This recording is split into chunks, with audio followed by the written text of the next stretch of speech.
reshaped as a result of that. Now, we had this inkling some time ago. You might have heard that several years ago, we just started to build and operate our own AI supercomputers. We call them DGX clouds. A lot of people asked, are you going into the cloud business? The answer is no. We're building these DGX supercomputers for our own use. Well, it turns out we have billions of dollars of supercomputers in operation so that we could develop our open models. I am so pleased with the work that we're doing. It is starting to attract attention all over the world and all over the industries because we are doing frontier AI model work in so many different domains. The work that we did in proteins, in digital biology, La Proteina, to be able to synthesize and generate proteins, OpenFold 3 to understand the structure of proteins, Evo 2, how to understand and generate multiple proteins, otherwise the beginnings of cellular representation. Earth 2, AI that understands the laws of physics.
Only in that way can you truly trust how the models came to be.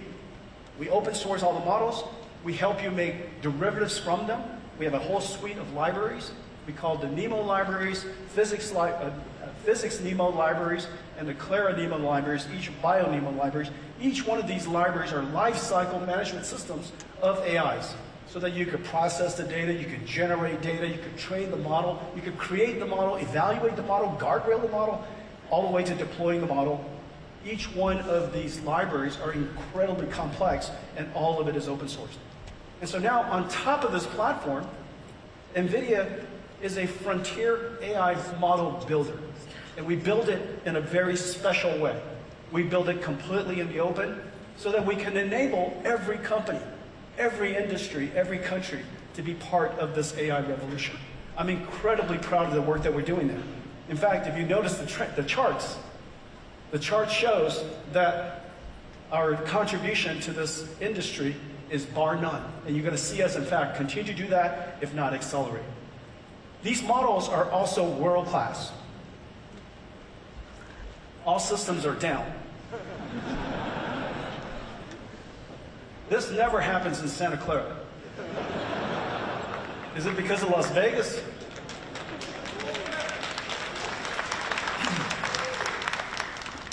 Somebody must have won a jackpot outside. All systems are down. Okay, I think my system's still down, but that's okay. I'll make it up as I go. And so not only are these models frontier capable, not only are they open, they're also top the leaderboards. This is an area where we're very proud. They top leaderboards in intelligence. We have important models that understand multi-modality documents, otherwise known as PDFs. The most valuable content in the world are captured in PDFs. But it takes artificial intelligence to find out what's inside, interpret what's inside, and help you read it. And so our PDF retrievers, our PDF parsers are world-class. Our speech recognition models, absolutely world-class. Our retrieval models, basically search, semantic search, AI search, the database engine of the modern AI era, world-class. So we're on top of leaderboards constantly. This is an area we're very proud of. And all of that is in service of your ability to build AI agents. This is really a groundbreaking area of development. You know, at first when ChatGPT came out, people said, you know, gosh, it produced really interesting results, but it hallucinated greatly. And the reason why it hallucinated, of course, it could memorize everything in the past, but it can't memorize everything in the future, in the current. And so it needs to be grounded in research. It has to do fundamental research before it answers a question. The ability to reason about, do I have to do research? Do I have to use tools? How do I break up a problem into steps? Each one of these steps, something that the AI model knows how to do, and together it is able to compose it into a sequence of steps to perform something it's never done before, never been trained to do. This is the wonderful capability of reasoning. We can encounter a circumstance we've never seen before and break it down into circumstances and knowledge or rules that we know how to do because we've experienced it in the past. And so the ability for AI models now to be able to reason, incredibly powerful. The reasoning capability of agents opened the doors to all of these different applications. We no longer have to train an AI model to know everything on day one. Just as we don't have to know everything on day one. That we should be able to, in every circumstance, reason about how to solve that problem. Large language models has now made this fundamental leap.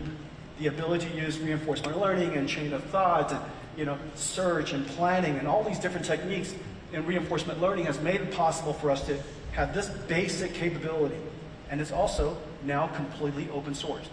But the thing that's really terrific is another breakthrough that happened. And the first time I saw it was with Ervin's Perplexity. Perplexity, the search company, the AI search company. Really innovative company. And the first time I realized they were using multiple models at the same time, I thought it was completely genius. Of course we would do that. Of course an AI would also call upon all of the world's great AIs to solve the problem it wants to solve at any part of the reasoning chain. And this is the reason why AIs are really multimodal, meaning they understand speech and images and text and videos and 3D graphics and proteins. It's multimodal. It's also multi-model, meaning that they should be able to use any model that best fits the task. It is multi-cloud by definition, therefore, because these AI models are sitting in all these different places, and it also is hybrid cloud. Because if you're an enterprise company or you've built a robot or whatever that device is, sometimes it's at the edge, sometimes a radio cell tower, maybe sometimes it's in an enterprise, or maybe it's a place where a hospital where you need to have the data in real time right next to you. Whatever those applications are, we know now this is what an AI application looks like in the future. Or another way to think about that, because future applications are built on AIs, this is the basic framework of future applications. This basic framework, this basic structure of agentic AIs that could do the things that I'm talking about, that is multi-model, has now turbocharged AI startups of all kinds. And now you can also, because of all of the open models and all the tools that we provided you, you could also customize your AIs to teach your AI skills that nobody else is teaching. Nobody else is causing their AI to become intelligent or smart in that way. You could do it for yourself. And that's the work that we do with Nemotron, Nemo, and all of the things that we do with open models is intended to do. You put a smart router in front of it, and that router is essentially a manager that decides which one of the tasks, based on the intention of the prompts that you give it, which one of the models is best fit for that application, for that solving that problem. Okay? So now, when you think about this architecture, what do you have? When you think about this architecture, all of a sudden you have an AI that's on the one hand, completely customizable by you. Something that you could teach to do your own very skills for your company. Something that's domain secret. Something where you have deep domain expertise. Maybe you've got all of the data that you need to train that AI model. On the other hand, your AI is always at the frontier, by definition. You're always at the frontier on the one hand, you're always customized on the other hand, and it should just run. And so we thought we would make the simplest of examples to make it available to you. This entire framework we call a blueprint. And we have blueprints that are integrated into enterprise SaaS platforms all over the world, and we're really pleased with the progress. But what we do is show you a short example of something that anybody can do.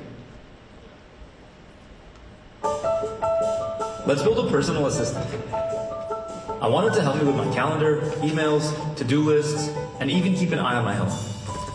I use Brev to turn my DGX Spark into a personal cloud.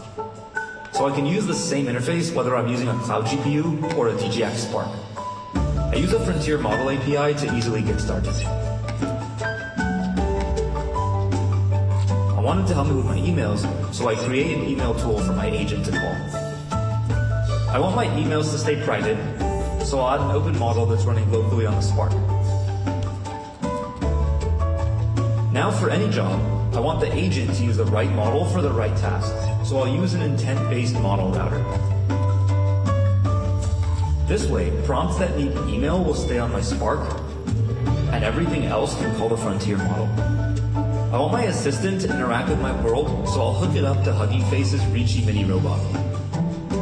My agent controls the head, ears, and camera of the Reachy with tool calls. I want to give Reachy a voice, and I really like 11 Labs, so I'll hook up their API. Hi, I'm Reachy, running on DGX Spark. Hey Reachy, what's on my to-do list today? Your to-do list today. Grab groceries, eggs, milk, butter, and send Jensen the new script. Okay, let's send Jensen that update. Tell him we'll have it for him by the end of the day. Will do. Reachy, there's a sketch too. Can you turn it into an architectural rendering? Sure.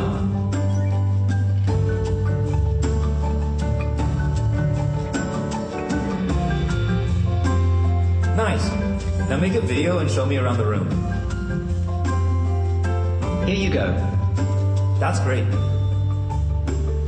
With Brev, I can share access to my Spark and Reachy, so I'm going to share it with Anna.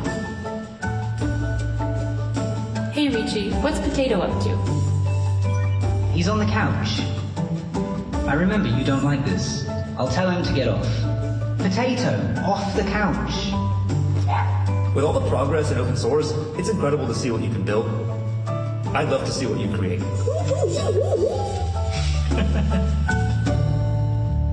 Isn't that incredible? Now, the amazing thing is, that is utterly trivial now. That is utterly trivial now. And yet, just a couple of years ago, all of that would have been impossible. Absolutely unimaginable. Well, this basic framework, this basic way of building applications, using language models,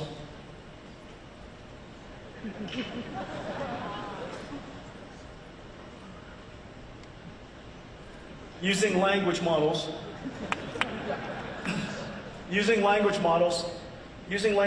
that are pre-trained and they're proprietary, they're frontier, combine it with customized language models into a agentic framework, a reasoning framework that allows you to access tools and files and maybe even connect to other agents.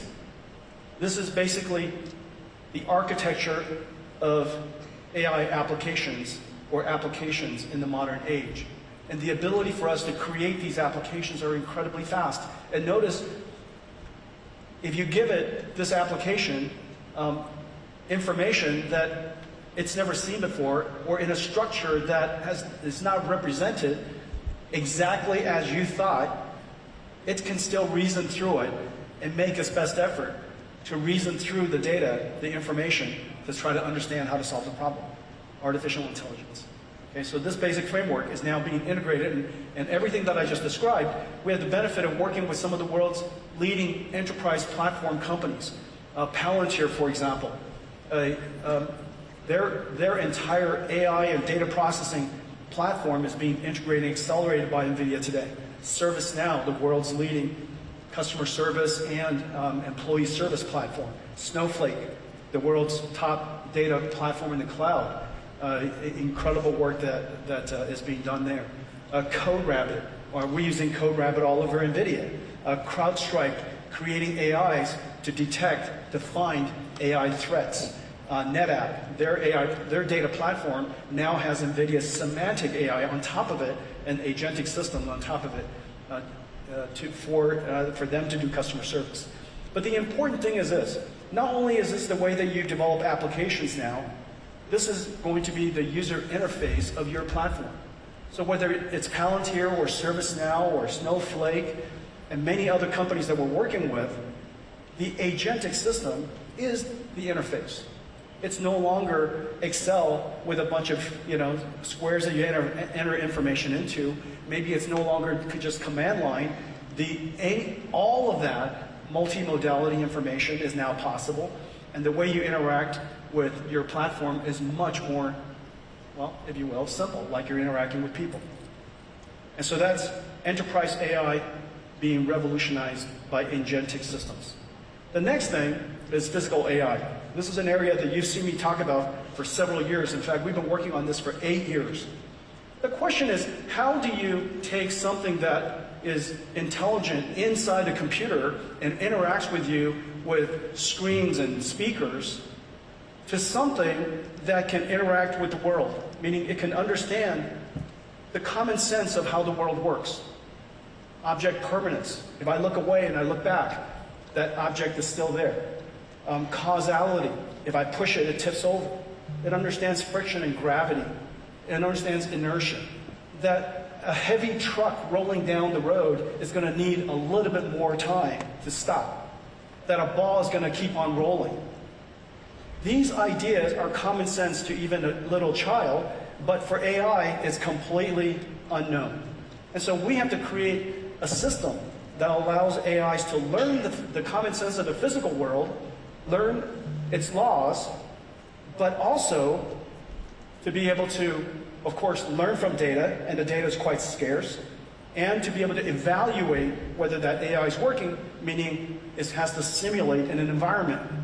How does an AI know that the actions that it's performing is consistent with what it should do if it doesn't have the ability to simulate the response of the physical world back on its actions? The response of its actions is really important to simulate. Otherwise, there's no way to evaluate it. It's different every time. And so this basic system requires 3 computers. One computer, of course, the one that we know that Nvidia built for training the AI models. Another computer that we know is to inference the models. Inferencing the model is essentially a robotics computer that runs in a car, or runs in a robot, or runs in a factory, runs anywhere at the edge. But there has to be another computer that's designed for simulation. And simulation is at the heart of almost everything Nvidia does. This is where we are most comfortable. And simulation was really the foundations of almost everything that we've done with physical AI. So we have 3 computers and multiple stacks that run on these computers, these libraries, to make them useful. Omniverse is our digital twin, physically based simulation world. Cosmos, as I mentioned earlier, is our foundation model, not a foundation model for language, but a foundation model of the world. And it's also aligned with language. You could say something like, what's happening to the ball? And they'll tell you the ball's rolling down the street. And so a world foundation model, and then of course the robotics models. We have 2 of them. One of them is called Groot. The other one's called Alpamayo that I'm going to tell you about. Now, one of the most important things that we have to do with physical AI is to create the data to train the AI in the first place. Where does that data come from?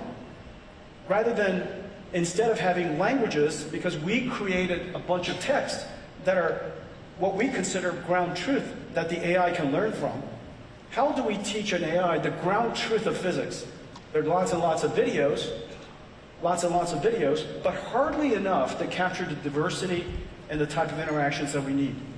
And so this is where great minds came together and transformed what used to be compute into data. Now, using synthetic data generation that is grounded and conditioned by the laws of physics, grounded and conditioned by ground truth, we can now selectively, cleverly generate data that we can then use to train the AI. So for example, what comes into this AI, this Cosmos AI world model on the left, over here, is the output of a traffic simulator. Now this traffic simulator is hardly enough for an AI to learn from. We can take this, put it into a Cosmos foundation model, and generate surround video that is physically based and physically plausible that the AI can now learn from. And there are so many examples of this. Let me show you what Cosmos can do. The ChatGPT moment for physical AI is nearly here. But the challenge is clear. The physical world is diverse and unpredictable. Collecting real-world training data is slow and costly, and it's never enough. The answer is synthetic data. It starts with Nvidia Cosmos, an open, frontier world foundation model for physical AI. Pre-trained on internet-scale video, real driving and robotics data, and 3D simulation. Cosmos learned a unified representation of the world, able to align language, images, 3D, and action. It performs physical AI skills like generation, reasoning, and trajectory prediction. From a single image, Cosmos generates realistic video. From 3D scene descriptions, physically coherent motion. From driving telemetry and sensor logs, surround video. From planning simulators, multi-camera environments. Or from scenario prompts, it brings edge cases to life. Developers can run interactive closed-loop simulations in Cosmos. When actions are made, the world responds. Cosmos reasons. It analyzes edge scenarios, breaks them down into familiar physical interactions, and reasons about what could happen next. Cosmos turns compute into data, training AVs for the long tail, and robots how to adapt for every scenario.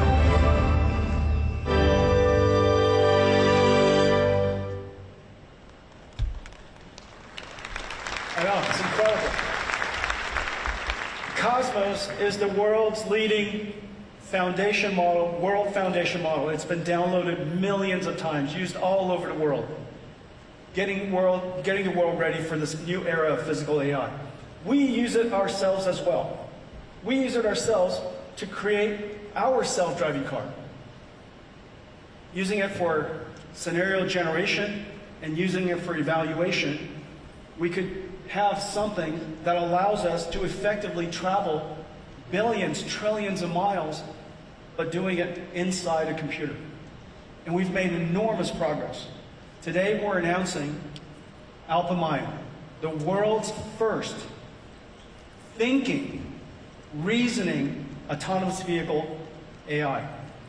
Alpamayo is trained end-to-end, literally from camera in to actuation out. The camera in, lots and lots of miles that are driven by itself, or human drives it, using human demonstration. And we have lots and lots of miles that are generated by Cosmos. In addition to that, hundreds of thousands of examples are labeled very, very carefully so that we can teach the car how to drive. Alpamayo does something that's really special. Not only does it take sensor input and activates steering wheel, brakes, and acceleration, it also reasons about what action it is about to take. It tells you what action it's going to take, the reasons by which it came about that action, and then, of course, the trajectory. All of these are coupled directly and trained very specifically by a large combination of human trained and as well as Cosmos generated data. The result of it is just really incredible.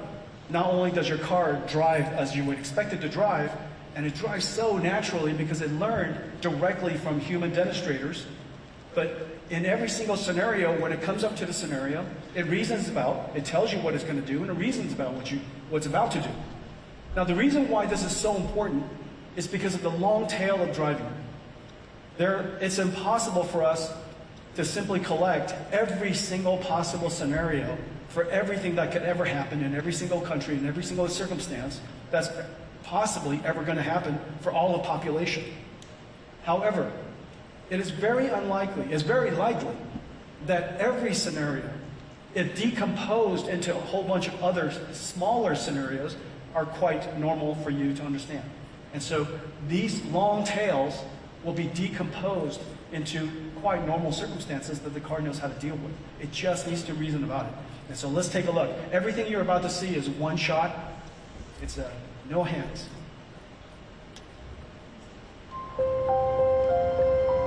Routing to your destination. Buckle up.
You have arrived.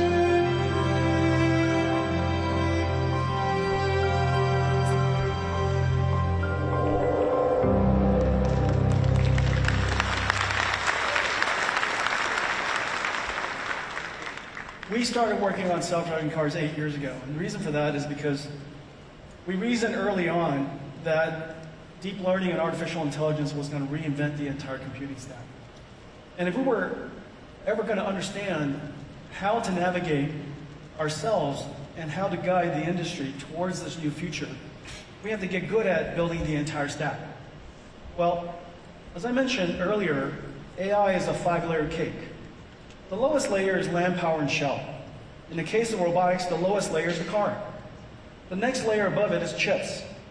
GPUs, networking chips, CPUs, all that kind of stuff. The next layer above that is the infrastructure. That infrastructure, in this particular case, as I mentioned with physical AI, is Omniverse and Cosmos. And then above that are the models. And in the case of the models above that I've just shown you, the model here is called AlphaMayo. And AlphaMayo today is open source. This incredible body of work, it took several thousand people. Our AV team is several thousand people, just to put in perspective. Our partner Ola, I think Ola is here in the audience somewhere, Mercedes, agreed to partner with us 5 years ago to go make all of this possible. We imagine that someday 1 billion cars on the road will all be autonomous. You could either have it be a robo-taxi that you're orchestrating and renting from somebody, or you could own it and it's driving by itself. Or you could decide to drive for yourself. And so, but every single car will have autonomous vehicle capability. Every single car will be AI powered. And so the model layer in this case is Alpamayo, and the application above that is the Mercedes-Benz. Okay? And so this entire stack is our first NVIDIA first entire stack endeavor. And we've been working on it for this entire time, and I'm just so happy that the first AV car from NVIDIA is going to be on the road in Q1, and then it goes Europe in Q2, here in the United States in Q1, then Europe in Q2, and I think it's Asia in Q3 and Q4. And the powerful thing is that we're going to keep on updating it with next versions of Alpamayo and versions after that. There's no question in my mind now that this is going to be one of the largest robotics industries. And I'm so happy that we worked on it. And it taught us an enormous amount about how to help the rest of the world build robotic systems. That deep understanding in knowing how to build it ourselves, building the entire infrastructure ourselves, and knowing what kind of chips a robotic system would need. In this particular case, dual Orins, the next generation dual Thors. These processors are designed for robotic systems and was designed for the highest level of safety capability. This car just got rated. It just went to production. The Mercedes-Benz CLA was just rated by NCAP, the world's safest car.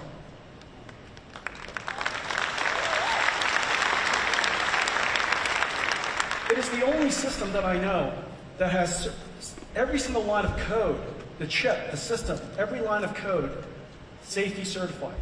The entire model system is based on sensors are diverse and redundant, and so is the self-driving car stack. The Alpamayo stack is trained end-to-end and has incredible skills. However, nobody knows until you drive it forever that it's going to be perfectly safe. And so the way we guardrail that is with another software stack, an entire AV stack underneath. That entire AV stack is built to be fully traceable. And it's taken us some 5 years to build that, some 6, 7 years actually, to build that second stack. These two software stacks are mirroring each other, and then we have a policy and safety evaluator decide, is this something that I'm very confident and can reason about driving very safely? If so, I'm going to have Alpamayo do it.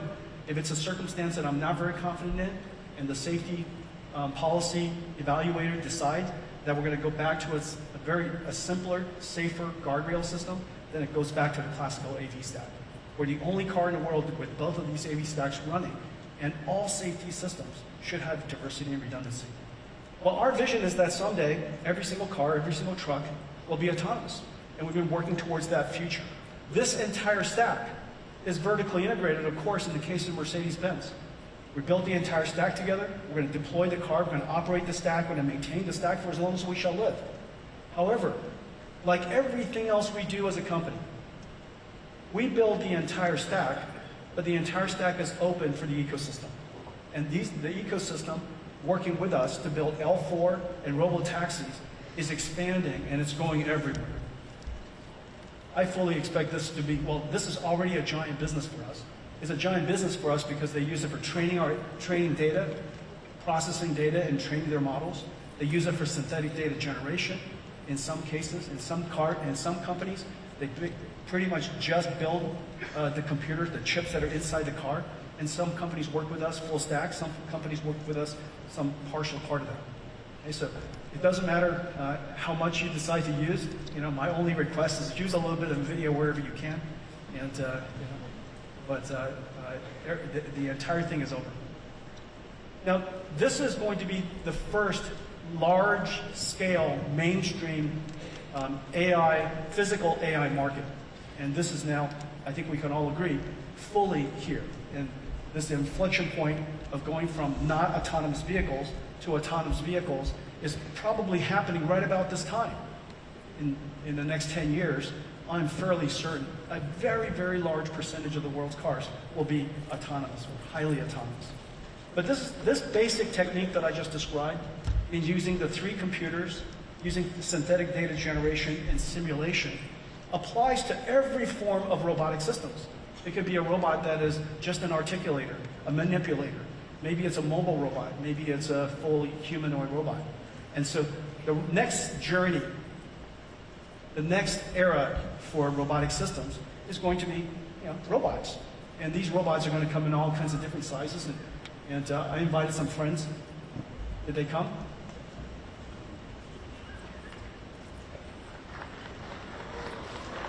Hey guys, hurry up. I got a lot of stuff to cover. Come on, hurry. Did you tell R2-D2 you're going to be here? Did you? And C-3PO? Okay, all right, come here. Now one of the things that's really, you have Jetsons. They have little Jetson computers inside them. They're trained inside Omniverse. And how about this? Let's show everybody the simulator that you guys learned how to be robots in. You guys want to look at that? Okay, let's look at that. Run it, please.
Isn't that amazing?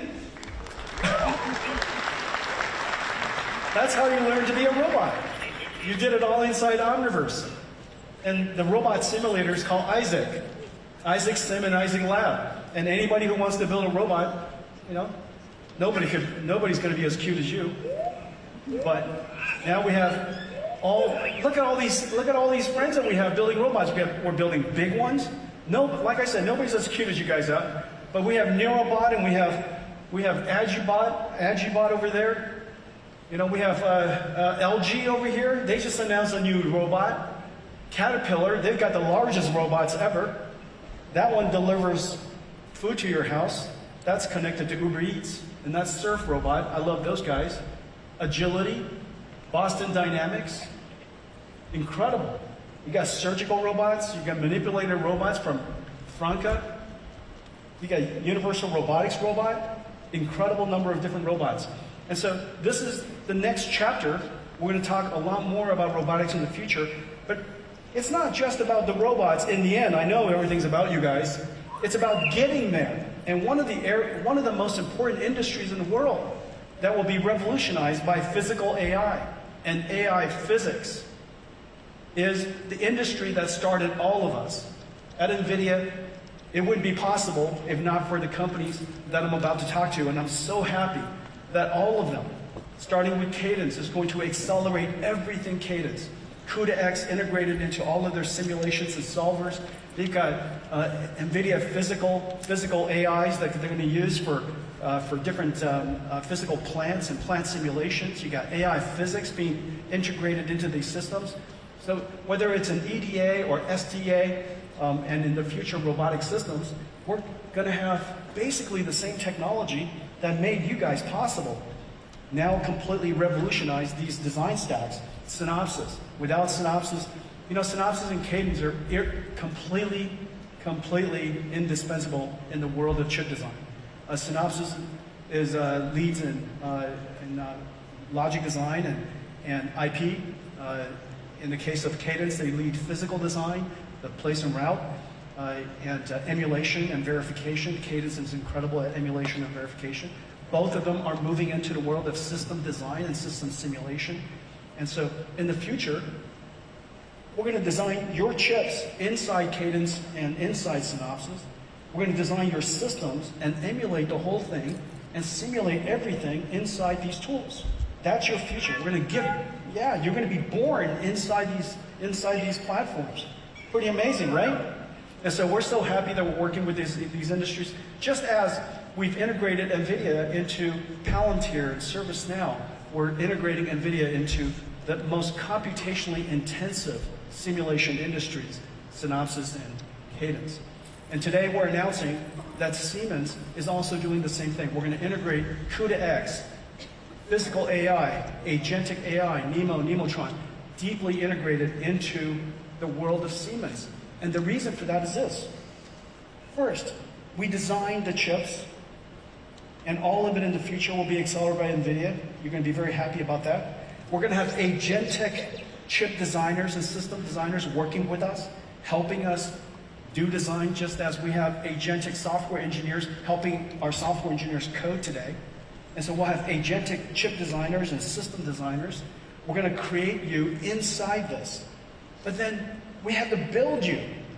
We have to build the plants, the factories that manufacture you. We have to design the manufacturing lines that assemble all of you. And these manufacturing plants are going to be essentially gigantic robots. Incredible, isn't that right? I know. And so you're going to be designed in a computer. You're going to be made in a computer. You're going to be tested and evaluated in a computer long before you have to spend any time dealing with gravity. I know. Do you know how to deal with gravity? Can you jump? Can you jump?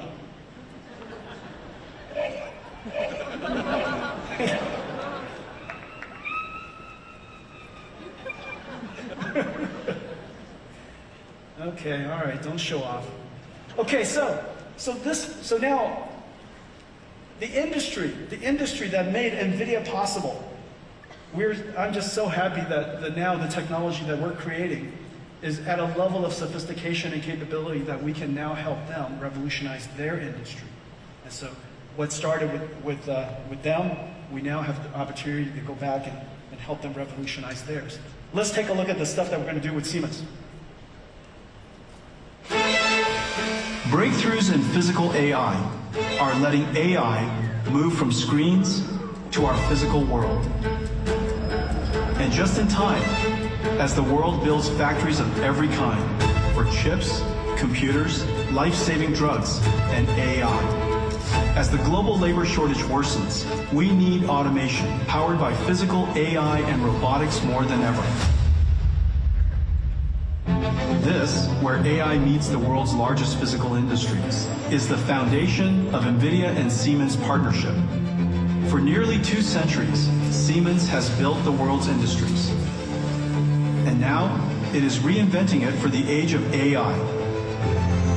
Siemens is integrating NVIDIA CUDA-X libraries, AI models, and Omniverse into its portfolio of EDA, CAE, and digital twin tools and platforms. Together, we're bringing physical AI to the full industrial lifecycle. From design and simulation to production and operations. We stand at the beginning of a new industrial revolution, the age of physical AI, built by NVIDIA and Siemens for the next age of industries. Incredible, right, guys? What do you think? All right, hang on tight. Just hang on tight. And so this is, if you look at the world's models, there's no question OpenAI is the leading token generator today. More OpenAI tokens are generated than just about anything else. The second largest group, is probably open models. And my guess is that over time, because there are so many companies, so many researchers, so many different types of domains and modalities, that open source models will be by far the largest. Let's talk about somebody really special. You guys want to do that? Let's talk about Vera Rubin. Vera Rubin, yeah, go ahead. She's an American astronomer. She was the first to observe. She noticed that the tails of the galaxies were moving about as fast as the center of the galaxies. Well, I know, it makes no sense. It makes no sense. Newtonian physics would say, just like the solar system, the planets further away from the sun is circling the sun slower than the planets closer to the sun. And therefore, it makes no sense that this happens unless there's invisible bodies, we call them, she discovered dark matter, that occupy space even though we don't see it. And so Vera Rubin is the person that we named our next computer after. Isn't that a good idea? I know. Okay, Vera Rubin is designed to address this fundamental challenge that we have. The amount of computation necessary for AI is skyrocketing. The demand for Nvidia GPUs is skyrocketing. It's skyrocketing because models are increasing by a factor of 10, an order of a magnitude every single year. And not to mention, as I mentioned, O1's introduction was an inflection point for AI. Instead of a one-shot answer, inference is now a thinking process. And in order to teach the AI how to think, reinforcement learning and very significant computation was introduced into post-training.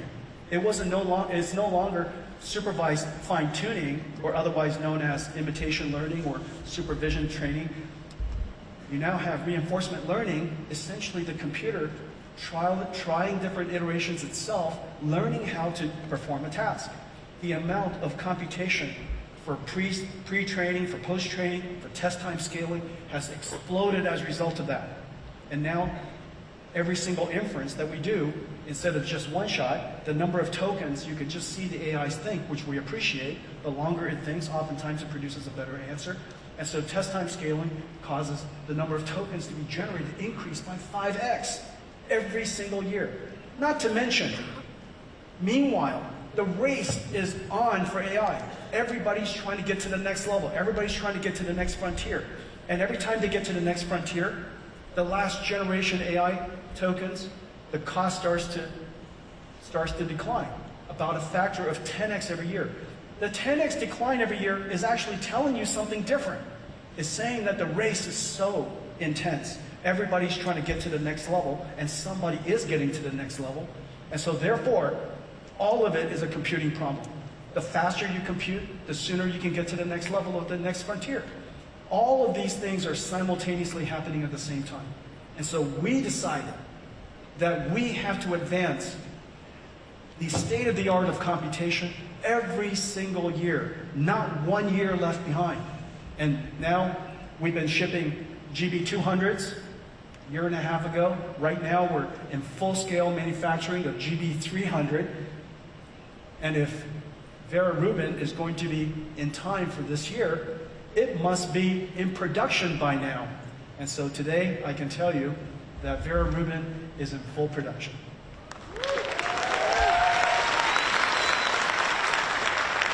You guys want to take a look at Vera Rubin? All right, come on. Play it, please. Vera Rubin arrives just in time for the next frontier of AI. This is the story of how we built it. The architecture, a system of 6 chips, engineered to work as one, born from extreme co-design. It begins with Vera, a custom-designed CPU, double the performance of the previous generation, and the Rubin GPU. Vera and Rubin are co-designed from the start to bidirectionally and coherently share data faster and with lower latency. Then, 17,000 components come together on a Vera Rubin compute board. High-speed robots place components with micron precision before the Vera CPU and 2 Rubin GPUs complete the assembly. capable of delivering 100 petaflops of AI, 5 times that of its predecessor. AI needs data, fast. Connect X9 delivers 1.6 terabits per second of scale-out bandwidth to each GPU. Bluefield 4 DPU offloads storage and security, so compute stays fully focused on AI. The Vera Rubin compute tray, completely redesigned with no cables, hoses, or fans, featuring a Bluefield 4 DPU, 8 Connect X9 NICs, 2 Vera CPUs, and 4 Rubin GPUs. The compute building block of the Vera Rubin AI supercomputer. Next, the 6th generation NVLink switch. Moving more data than the global internet, connecting 18 compute nodes, scaling up to 72 Rubin GPUs, operating as one. Then, Spectrum X Ethernet photonics. The world's first Ethernet switch with 512 lanes and 200 gigabit capable co-packaged optics scale out thousands of racks into an AI factory. 15,000 engineer years since design began. The first Vera Rubin NVL72 rack comes online. 6 breakthrough chips, 18 compute trays, 9 NVLink switch trays, 220 trillion transistors, weighing nearly 2 tons. One giant leap to the next frontier of AI. Rubin is here.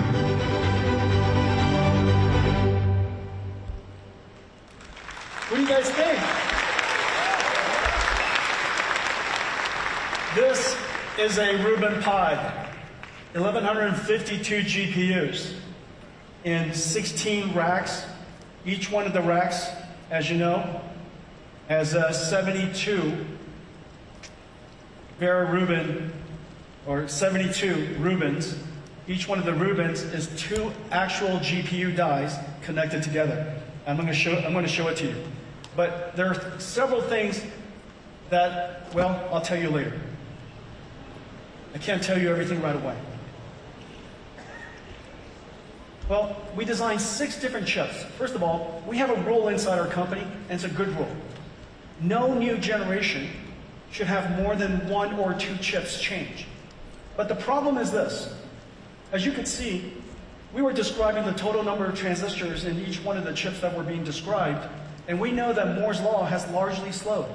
And so the number of transistors we can get year after year after year can't possibly keep up with the 10 times larger models. It can't possibly keep up with 5 times per year more tokens generated. It can't possibly keep up with the fact that cost decline of the tokens are going to be so aggressive. It is impossible to keep up with those kind of rates if for the industry to continue to advance unless we deploy aggressive, extreme co-design, basically innovating across all of the chips, across the entire stack, all at the same time. Which is the reason why we decided that this generation, we had no choice but to design every chip over again. Now, every single chip that we were describing just now can be a press conference in all in itself. And there's an entire company who's probably dedicated to doing that back in the old days. Each one of them are completely revolutionary and the best of its kind. The Vera CPU, I'm so proud of it. In a power-constrained world, Grace CPU is 2 times the performance in a power-constrained world. It's twice the performance per watt of the world's most advanced CPUs. Its data rate is insane. It was designed to process supercomputers. And Vera was an incredible GPU.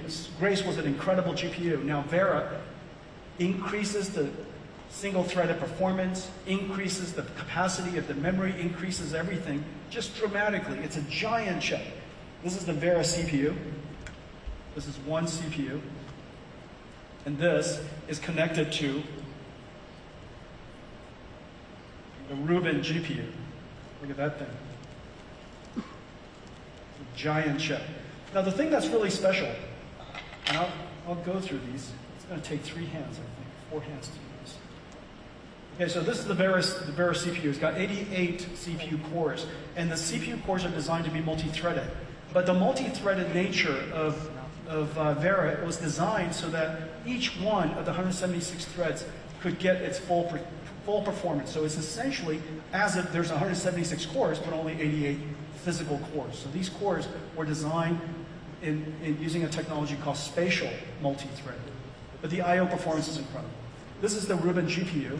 It's 5x Blackwell in floating performance. But the important thing is go to the bottom line. The bottom line, it's only 1.6 times the number of transistors of Blackwell. That kind of tells you something about the levels of semiconductor physics today. If we don't do co-design, if we don't do extreme co-design at the level of basically every single chip across the entire system, how is it possible we deliver performance levels that is, at best, 1.6 times each year? Because that's the total number of transistors you have. And even if you were to have a little bit more performance per transistor, say 25%, it's impossible to get 100% yield out of the number of transistors you get. And so 1.6x kind of puts a ceiling on how far performance can go each year unless you do something extreme, and we call it extreme co-design. Well, one of the things that we did, and it was a great invention, is called NVFP4 Tensor Core. The transformer engine inside our chip is not just a 4-bit floating point number somehow that we put into the data path. It is an entire processor, a processing unit that understands how to dynamically, adaptively adjust its precision and structure to deal with levels of the transformer so that you can achieve higher throughput wherever it's possible to lose precision and to go back to the highest possible precision wherever you need to. That ability to dynamically do that, you can't do this in software because obviously it's just running too fast. And so you have to be able to do it adaptively inside the processor. That's what an NVFP4 is. When somebody says FP4 or FP8, it almost means nothing to us. And the reason for that is because it's the tensor core structure and all of the algorithms that makes it work. NVFP4, we've published papers on this already. The precision that the level of throughput and precision it's able to retain is completely incredible. This is groundbreaking work. I would not be surprised if the industry would like us to make this format and this structure an industry standard in the future. This is completely revolutionary. This is how we were able to deliver such a gigantic step up in performance, even though we only have 1.6 times the number of transistors. Okay, so this is, and now once you have a great processing node, and this is the processor node, and inside, so this is for example, here, let me do this.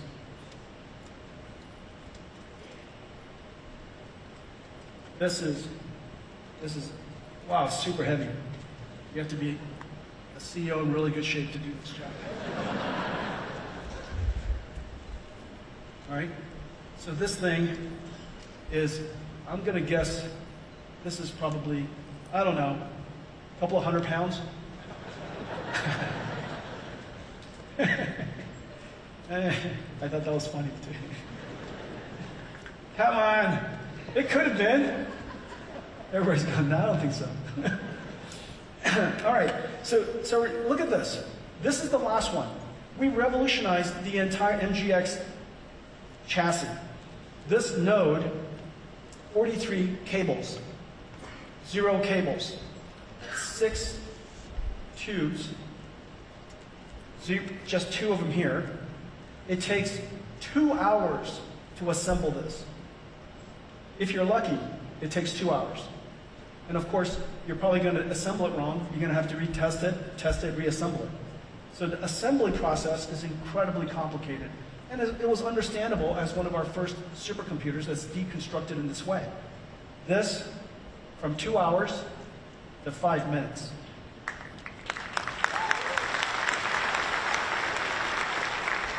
%, liquid cooled, 100% liquid cooled. Yeah, really, really a breakthrough. Okay, so this is the new compute chassis, and what connects all of these to the top of rack switches, the east-west traffic, is called the Spectrum X NIC. This is the world's best NIC, unquestionably Nvidia's Mellanox, the acquisition of Mellanox that joined us a long time ago now. Their networking technology for high-performance computing is the world's best, bar none. The algorithms, the chip design, all of the interconnects, all the software stacks that run on top of it, their RDMA, absolutely, bar none, the world's best. Now it has the ability to do programmable RDMA and data path accelerator so that our partners like AI Labs could create their own algorithms for how they want to move data around the system. But this is completely world-class, ConnectX. ConnectX 9 and the Vera CPU were co-designed. And we never revealed it, never released it until CX9 came along because we co-designed it for a new type of processor. You know, ConnectX 9, or CX8 and Spectrum X revolutionized how Ethernet was done for artificial intelligence. Ethernet traffic for AI is much more intense, requires much lower latency. The instantaneous surge of traffic is unlike anything Ethernet sees. And so we created Spectrum X, which is AI Ethernet. 2 years ago, we announced Spectrum X. Nvidia today is the largest networking company the world has ever seen. So it's been so successful and used in so many different installations. It is just sweeping the AI landscape. The performance is incredible, especially when you have a 200 megawatt data center, or if you have a gigawatt data center. These are billions of dollars. Let's say a gigawatt data center is $50 billion. If the networking performance allows you to deliver an extra 10%, in the case of Spectrum X, delivering 25% higher throughput is not uncommon. If we were to just deliver 10%, that's worth $5 billion. The networking is completely free, which is the reason why, well, everybody uses Spectrum X. It's just an incredible thing. And now we're going to invent a new type of data processing. And so Spectrum X is for east-west traffic. We now have a new processor called BlueField-4.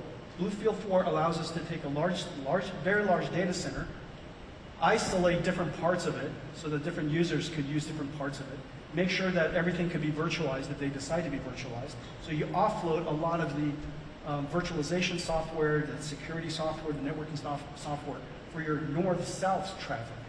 And so BlueField-4 comes standard with every single one of these compute nodes. BlueField-4 has a second application I'm going to talk about in just a second.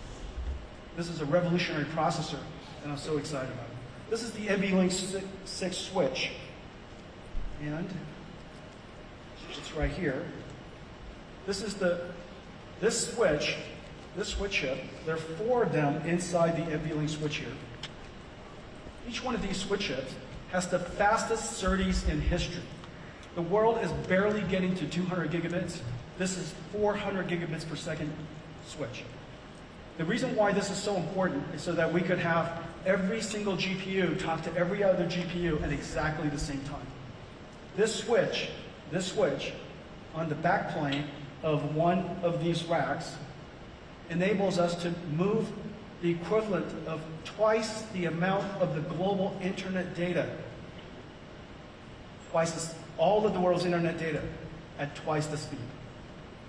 You take the cross-sectional bandwidth of the entire planet's internet, it's about 100 terabytes per second.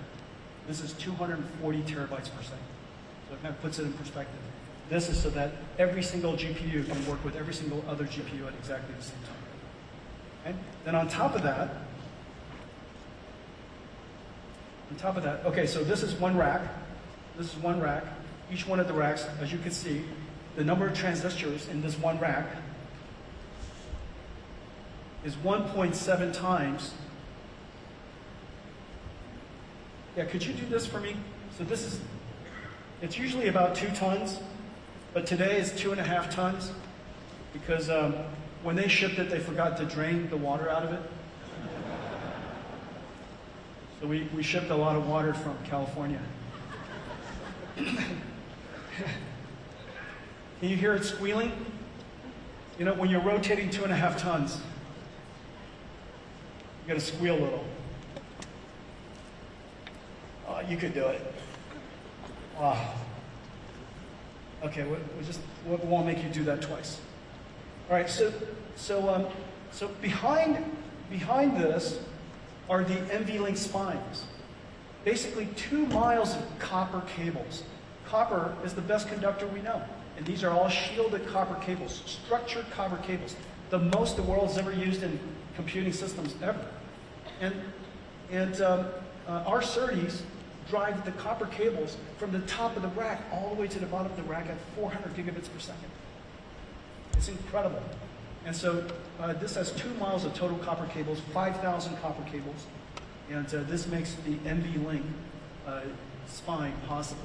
This is the revolution that really started the NGX system. Now we decided that we would create an industry standard system so that the entire ecosystem, all of our supply chain, could standardize on these components. There are some 80,000 different components that make up these NGX systems, and it's a total waste if we were to change it every single year.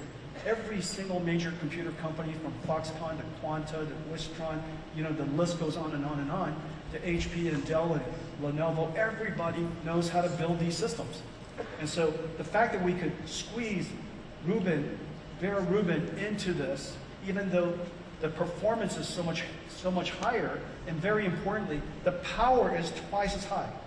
The power of Vera Rubin is twice as high as Grace Blackwell. And yet, and this is the miracle, the air that goes into it, the air flow is about the same. And very importantly, the water that goes into it is the same temperature, 45 degrees C. With 45 degrees C, no water chillers are necessary for data centers. We're basically cooling this supercomputer with hot water. It is so incredibly efficient. And so this is the new rack. 1.7 times more transistors, but 5 times more peak inference performance, 3.5 times more peak training performance. They're connected on top using Spectrum-X. Oh, thank you.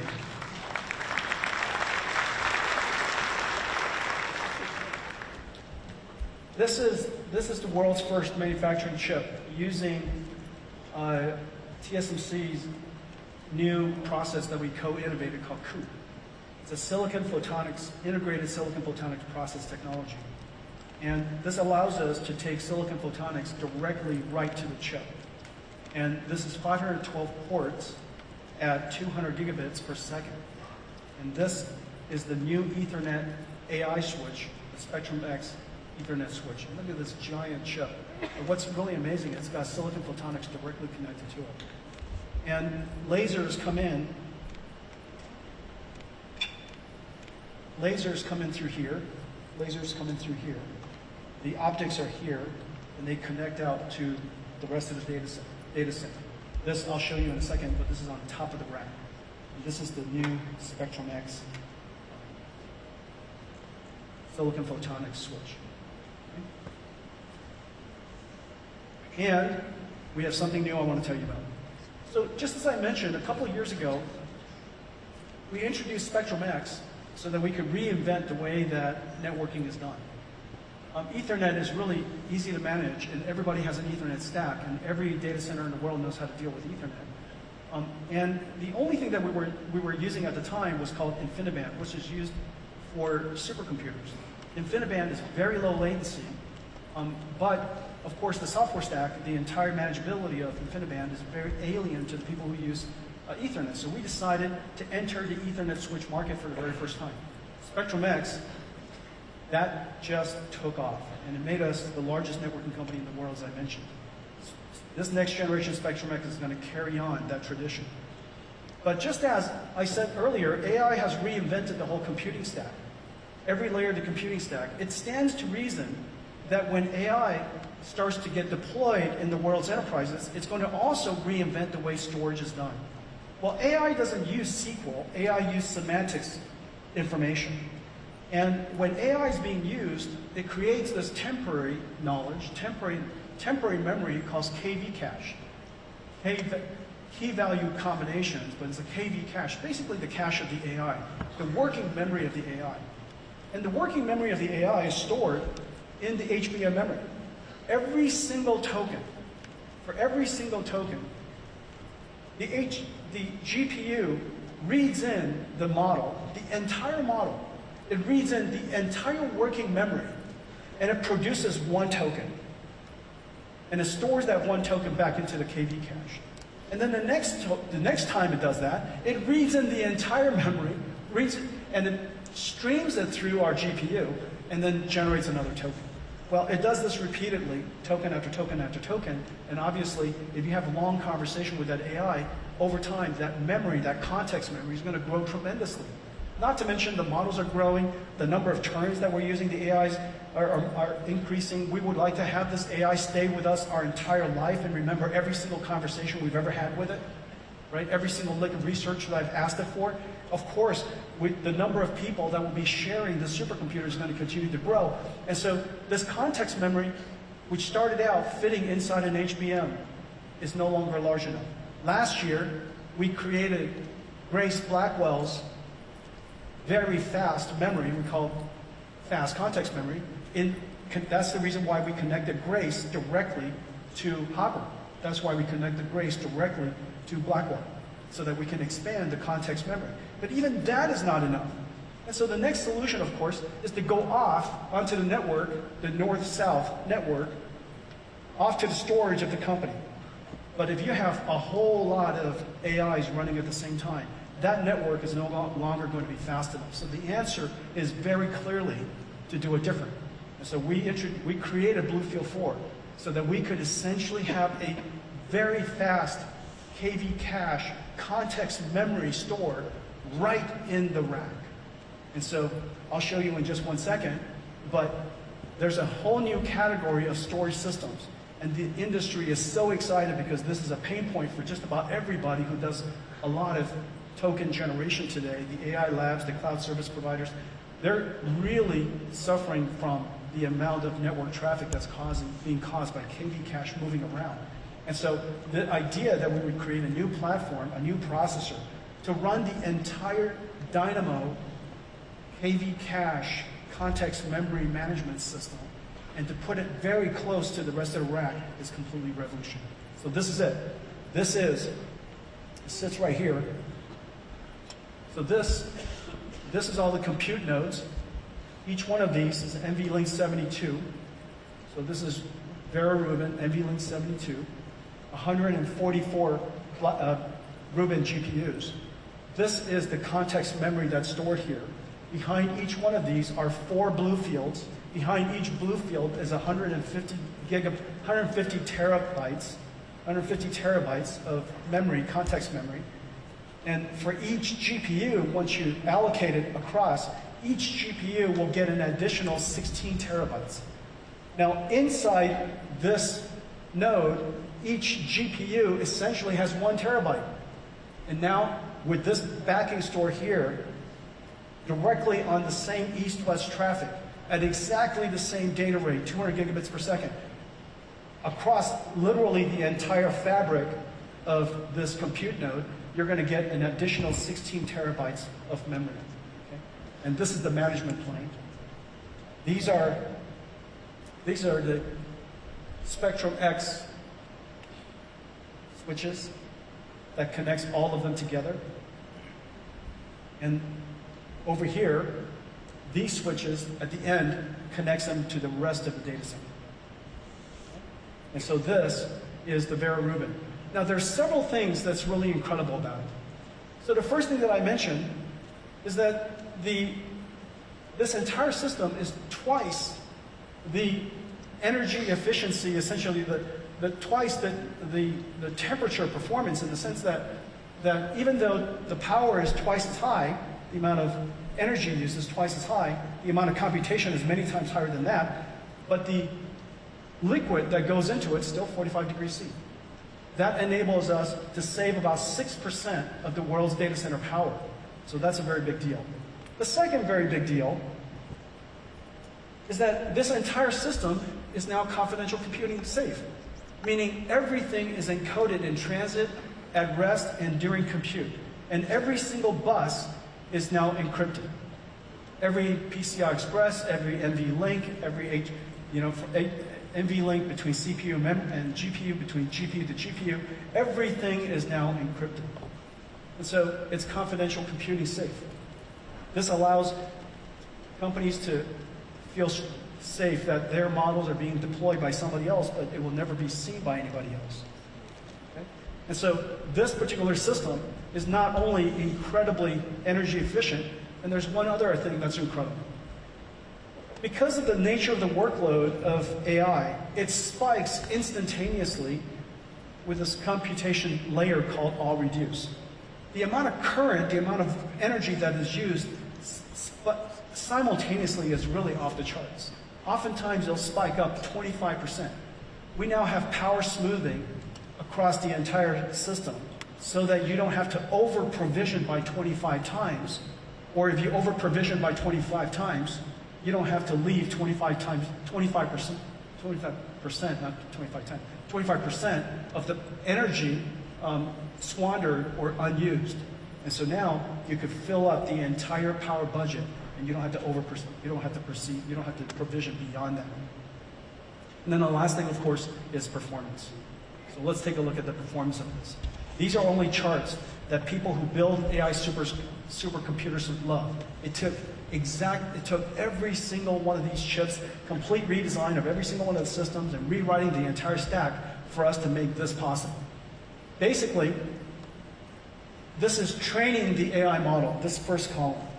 The faster you train AI models, the faster you can get the next frontier out to the world. This is your time to market. This is technology leadership. This is your pricing power. And so in the case of the green, this is essentially a 10 trillion parameter model. We scaled it up from DeepSeek. DeepSeek, that's why we call it DeepSeek++. A training a 10 trillion parameter model on 100 trillion tokens. Okay? And this is our simulation projection of what it would take for us to build the next frontier model. The next frontier model, Elon's already mentioned that the next version of Grok 5, I think is 7 trillion parameters, so this is 10. And in the green is Blackwell. And here, in the case of Rubin, notice the throughput is so much higher, and therefore it only takes 1/4 as many of these systems in order to train the model in the time that we gave it here, which is 1 month. Okay?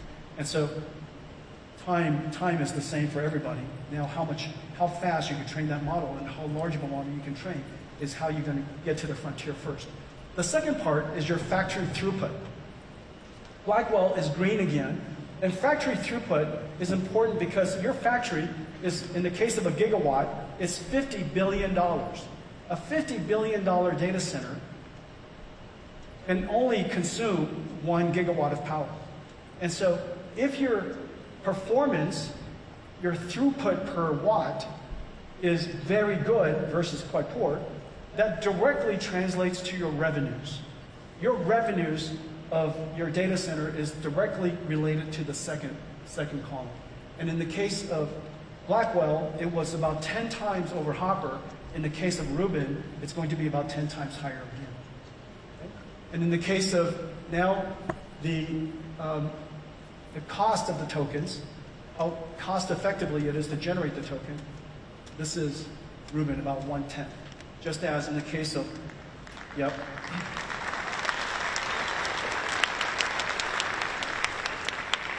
So this is how we're going to get everybody to the next frontier, to push AI to the next level, and of course, to build these data centers energy efficiently and cost efficiently. So this is it. This is Nvidia today. You know, we mentioned that we build chips, but as you know, Nvidia builds entire systems now. And AI is a full stack. We're reinventing AI across everything from chips to infrastructure to models to applications. And our job is to create the entire stack so that all of you could create incredible applications for the rest of the world. Thank you all for coming. Have a great CES. Now, before I let you guys go, there were a whole bunch of slides we had to leave on the cutting floor, and so we have some outtakes here. I think it'll be fun for you. Have a great CES, guys.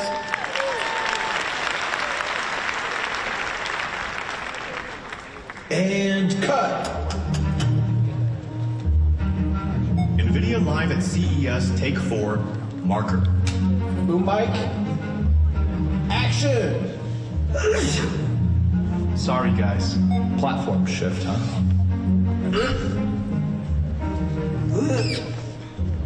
That should do it.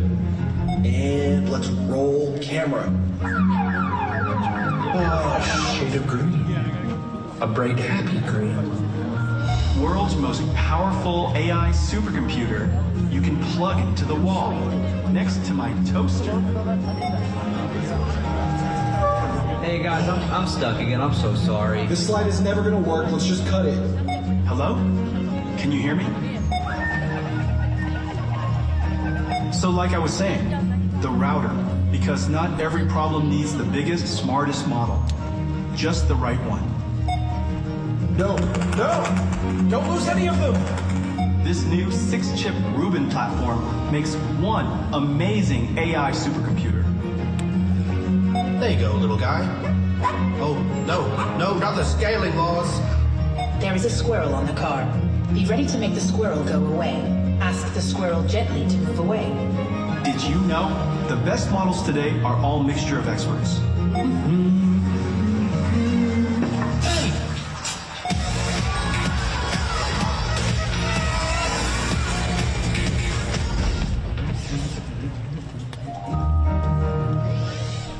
Where'd everybody go?